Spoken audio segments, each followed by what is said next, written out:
दोस्तों, क्या हो अगर आप अपनी कार में अपने डैड के साथ कहीं फंस जाओ और वहां से निकलना बहुत ही ज्यादा मुश्किल हो। ऐसे हालातों में आप क्या करेंगे? तो दिल को थाम लीजिए, क्योंकि इसमें कुछ ऐसे ही सीन हैं जो आपकी नींद उड़ा सकते हैं। मूवी स्टार्ट होती है और जंगल में हम एक कार को देखते हैं जो बर्फ से ढकी हुई है। और चौंकाने वाली बात तो यह है कि उसके अंदर एक लड़की फंसी है। वो बहुत ही ज्यादा जख्मी होती है, लेकिन कोई भी उसके आसपास उसे बचाने वाला नहीं है। तो सीन शिफ्ट होता है और हम क्लारा को देखते हैं, जो कि एक इंडिपेंडेंट लड़की है।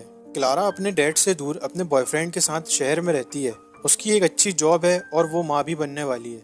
लेकिन ये बात वो अपने डैड को बताने में घबरा रही है, क्योंकि उसके डैड चाहते हैं कि वो जल्दी से शादी कर ले। लेकिन उसने अभी तक ये नहीं किया है, पर आज उसने फैसला कर लिया है कि वो उन्हें सब सच बता देगी। क्लारा के डैड का नाम मैक्सवेल होता है और वो जंगल के बीच एक कैबिन में रहते हैं। सालों पहले उसकी माँ भी यहीं रहती थी, लेकिन उनके जाने के बाद क्लारा ने भी ये घर छोड़ दिया। अब हम क्लारा को देखते हैं। उसने कार में पेट्रोल डलवा लिया है और अब बस वो पहुंचने वाली है। इसी बीच में हम रेडियो पर भारी तूफान आने की खबर सुनते हैं, पर क्लारा इस न्यूज में कुछ खास इंटरेस्टेड नहीं थी, इसलिए वो रेडियो को बंद कर देती है। अब कार की आवाज सुनकर मैक्सवेल बाहर आता है और अपनी बेटी को देखकर बहुत खुश होता है और वो फौरन उसे गले लगा लेता है।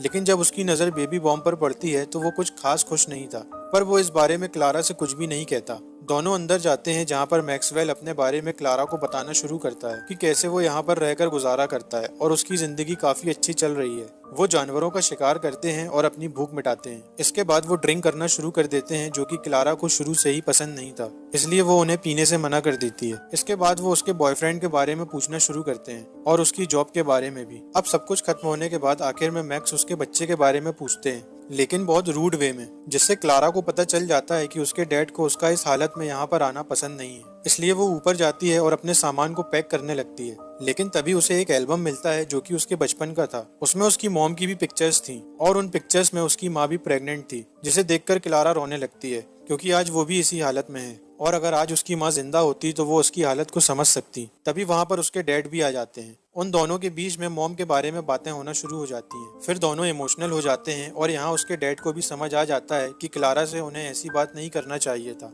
अब वो उसके बच्चे को भी एक्सेप्ट कर लेते हैं, लेकिन उनका मानना है कि क्लारा को बेटा पैदा हो जो कि उनके साथ यहाँ पर रहने आए और उन्हीं की तरह बने। अगले दिन सब कुछ ठीक हो जाता है और फिर दोनों डिसाइड करते हैं कि वो फिशिंग करने के लिए जाएंगे। पर मैक्सवेल क्लारा के फोन को घर पर ही रखने को बोलते हैं, क्योंकि वो चाहते थे कि वो कुछ पल उसके साथ आराम से गुजारे, बिना किसी डिस्ट्रैक्शन के। इसके बाद दोनों बाप और बेटी बात करते हुए निकल जाते हैं। अब ये दोनों बात करने में इतने मगन हो जाते हैं कि इन्हें सामने आ रही खाई नहीं दिखती। मैक्सवेल बहुत कोशिश करते हैं कि वो कार को संभाल ले, पर ऐसा हो नहीं पाता और उनकी कार जाकर सीधा खाई में गिर जाती है, जिसमें अनगिनत पेड़ थे और कुछ देर के लिए सब कुछ शांत हो जाता है। अब अगले सीन में जब दोनों की आंख खुलती है तो वो अपने आसपास का माहौल देखकर हैरान रह जाते हैं। सामने विंडशील्ड टूट चुकी थी, जिसकी वजह से उनकी पूरी कार एक पेड़ के अंदर घुस गई थी और एक टहनी क्लारा के कंधे में घुस गई थी, जिससे उसे काफी दर्द होता है। अब वो उसे निकालने की बहुत कोशिश करती है, लेकिन वो पेड़ बहुत ही भारी था और ऊपर से वहाँ उनके पास हिलने तक की जगह नहीं थी। अगर वो जरा भी हिली तो पूरी कार अनबैलेंस हो जाएगी और नीचे जाकर खाई में गिरेगी।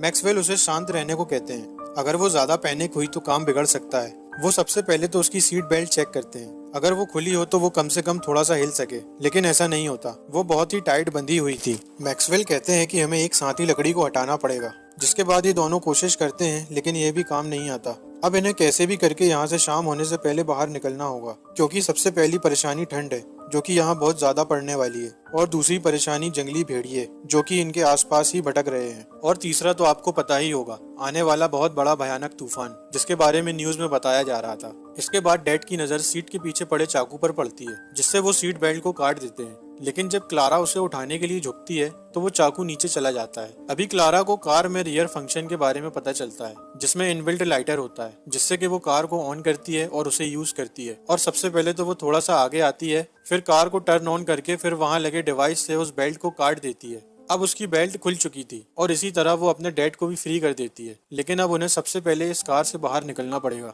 तो मैक्सवेल कहते हैं कि पहले मैं निकलता हूँ, क्योंकि तुम्हारे कंधे पर चोट लगी है। अगर तुमने ज्यादा तकलीफ खुद को दी तो तुम्हारे बच्चे को भी दिक्कत हो सकती है। इसलिए मैक्सवेल डोर चेक करता है, पर वो भी जाम हो चुका था और अब उनके पास विंडो तोड़ने के अलावा कोई ऑप्शन नहीं था। तो वो गिलास को तोड़कर फाइनली बाहर आ जाता है और भागते हुए अपनी बेटी की तरफ जाता है, लेकिन उसकी साइड खाई थी। लेकिन क्लारा को दूसरी साइड आना होगा और ऐसा करने में कार खाई में गिर सकती है और ऐसे में उनकी जान भी जा सकती है। इसलिए वो उसे वहीं बैठे रहने को कहते हैं और समझाते हैं कि देखो, हमारे पास दो ऑप्शन है, या तो हम यहाँ पर बैठकर किसी की मदद का इंतजार करें या फिर मैं यहाँ से दूर जाकर किसी को अपने साथ लेकर आऊँ। मैक्सवेल को ये बात अच्छे से पता थी कि रात होने पर उनके लिए मुसीबतें और बढ़ जाएंगी, इसलिए वो दूसरे ऑप्शन को चूज करते हैं। मैक्सवेल अपनी बेटी को सलाह देते हुए कहते हैं, लेकिन तभी क्लारा को वहाँ 2 वॉकी टॉकी मिलते हैं। वो एक अपने डैड को देती है ताकि उनका कांटेक्ट बना रहे। अब वो वॉकी टॉकी पर मदद मांगते हैं, लेकिन उनकी सुनने वाला कोई भी नहीं था, इसलिए अब ना चाहते हुए भी उन्हें अपनी बेटी को छोड़कर जाना पड़ेगा। पर जब तक उसके डैड नहीं आ जाते, उसे खुद की और अपने बच्चे की जान को संभालना है। अब मैक्सवेल के जाने के बाद क्लारा को सबसे पहले ठंड से बचना होगा, और इसलिए वो कार के हीटर को ऑन करती है, जिससे उसे थोड़ी राहत मिलती है। लेकिन यहाँ उसके दिमाग में अभी भी बस अपने डैड का ही ख्याल आ रहा था, इसलिए वो उनसे वॉकी टॉकी पर बात करने की कोशिश करती है। तो वो उससे कहते हैं कि तुम तभी मुझे कोई मैसेज या कांटेक्ट करना जब तुम्हें कोई दिक्कत हो या फिर इमरजेंसी हो। ऐसे बार बार वॉकी टॉकी यूज मत करो, वरना उसकी बैटरी खत्म हो जाएगी। और इसलिए वो उसे बंद करके रख देती है और खुद का मूड ठीक करने के लिए कुछ गाने प्ले करके सुनने लगती है, जिससे कि उसे थोड़ा अच्छा फील होता है। और कुछ घंटे ऐसे ही बीत जाते हैं, लेकिन एक समय आता है जब उसे भूख लगना शुरू हो जाती है, इसलिए वो कार में कुछ खाने का सामान ढूंढती है, जहाँ उसे एक बॉक्स मिलता है। उस बॉक्स के अंदर कुछ कीड़े थे जो कि मछली पकड़ने के लिए यूज करते हैं, और अब उसे यही खाना पड़ेगा क्योंकि वो ज्यादा देर तक भूखी नहीं रह सकती। उसे ये ख्याल रखना पड़ेगा कि उसके अंदर एक बच्चा भी है, जिसके लिए वो उन कीड़ों को खा लेती है, लेकिन उसे अपने गले से नीचे नहीं उतार पाती और वॉमिटिंग कर देती है। ये इतना आसान नहीं था, क्योंकि इससे पहले उसने ऐसी कोई चीज एक्सपीरियंस नहीं की थी। अब कुछ देर वो चैन की सांस तो लेती है, लेकिन तभी उसे दर्द बढ़ना शुरू हो जाता है, जिससे कि वो तेज तेज चीखने लगती है। लेकिन तभी उसे एक भेड़िए की आवाज सुनाई देती है, जिसके बाद उसके मुंह से एक भी चीख नहीं निकलती। वहीं दूसरी तरफ हम देखते हैं कि मैक्सवेल अभी भी चलता ही जा रहा था, और अभी तक उसे ऐसी कोई भी मदद नहीं मिली थी जिसे लेकर वो क्लारा के पास जा सके। लेकिन उनके पैर अब जवाब दे चुके हैं, इसलिए वो फैसला करते हैं कि थोड़ी देर रुक कर आराम करेंगे। लेकिन तभी उनकी नजर एक ग्रीब पर पड़ती है, जो कि थोड़ी ही दूर पर पड़ी थी। अब उसे देखकर मैक्सवेल को समझ आता है कि अगर वो यहाँ पर रुके तो उधर उसकी बेटी की जान भी जा सकती है, इसलिए उसे अभी भी बस चलते रहना है जब तक कोई मदद ना मिले। लेकिन उसे ये जल्दी करना होगा, क्योंकि तूफान बस आने ही वाला है। दूसरी तरफ क्लारा ने जैसे तैसे आज की रात गुजार दी थी, इसी उम्मीद में कि शायद उसके डैड ने किसी न किसी को तो ढूंढ ही लिया होगा, लेकिन ऐसा कुछ भी नहीं था। ऊपर से अब तूफान शुरू हो गया था, लेकिन यहाँ उसके साथ साथ अब क्लारा की दिक्कत भी बढ़ती जा रही थी। उसके पेट में अब दर्द होना शुरू हो चुका था, इसलिए वो अपने डैड को कांटेक्ट करने की कोशिश करती है, लेकिन वो कुछ जवाब नहीं देते, जिससे उसकी परेशानी और भी बढ़ जाती है। इसलिए अब वो कुछ कड़े फैसले लेती है। वो सबसे पहले तो खुद के कंधे पर घुसी हुई लकड़ी को बाहर निकालती है, जिससे उसे थोड़ी राहत मिलती है, क्योंकि अब वो थोड़ा हिल डुल सकती थी। लेकिन तभी उसे कुछ और दिक्कतें आना शुरू हो जाती हैं, जिसके लिए वो तैयार नहीं थी। वो एक बार फिर से अपने डैड को कनेक्ट करने की कोशिश करती है। इस बार हम यहाँ मैक्सवेल को देखते हैं, लेकिन उनकी हालत बहुत बुरी हो चुकी थी। ठंड में उनका पूरा चेहरा जम चुका था, वो सही से चल भी नहीं पाते, और दूसरी चीज अब उनके मुंह से आवाज तक नहीं निकल रही थी। उनसे अब सांस लेते भी नहीं बन रही थी, जिस वजह से उन दोनों में बातचीत नहीं हो पाती। उधर क्लारा अब अपने जख्मों के ऊपर टांके लगाती है, वो भी उस फिश पकड़ने वाली वायर से, और ये करते हुए उसकी चीख निकल जाती है, जिस वजह से वहाँ पर भेड़िए भी आ जाते हैं। अब उन्हें वो हॉर्न बजाकर भगाने की कोशिश करती है, लेकिन इससे वो और ज्यादा एग्रेसिव हो जाते हैं और उसके करीब आने लगते हैं। लेकिन तभी क्लारा एक पेपर को जलाती है और आग से उन्हें भगा देती है। अब उसे कार से बाहर निकलना था, लेकिन तभी वो खिड़की के बाहर देखती है तो हैरान रह जाती है। नीचे पूरी खाई थी, और इस चक्कर में एक टूटा हुआ शीशा उसके गले में लगने वाला होता है, लेकिन वो बच जाती है। वो एयरबैग से कुछ तरकीब निकालने की कोशिश करती है, लेकिन उसका भी कोई फायदा नहीं होता। तो यहाँ उसके जख्म पर और ज्यादा दर्द होना शुरू हो जाता है, इसलिए वो उस चाकू को ढूंढती है जो सीट के नीचे गिरा था, और उस चाकू को वो गर्म करके अपने जख्मों पर लगा लेती है,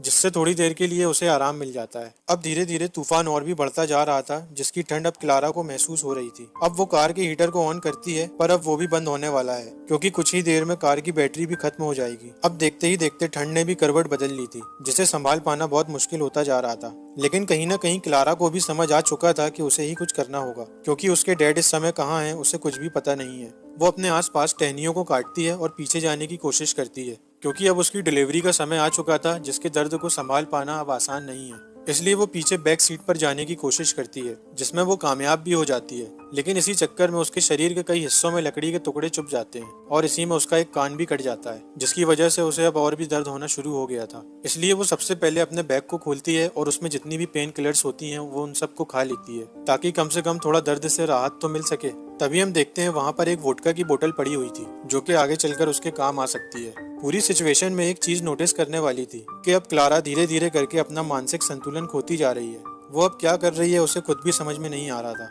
वो फौरन से वोडका की बोतल को पीकर आधा कर देती है और फिर अपने डैड को कनेक्ट करने की कोशिश करती है, लेकिन वो उसका कोई जवाब नहीं देते। और तभी हम देखते हैं कि क्लारा से दर्द बर्दाश्त नहीं हो रहा है, इसलिए अब उसे खुद ही डिलीवरी करनी होगी, जिसमें उसे बहुत ज्यादा दर्द होगा।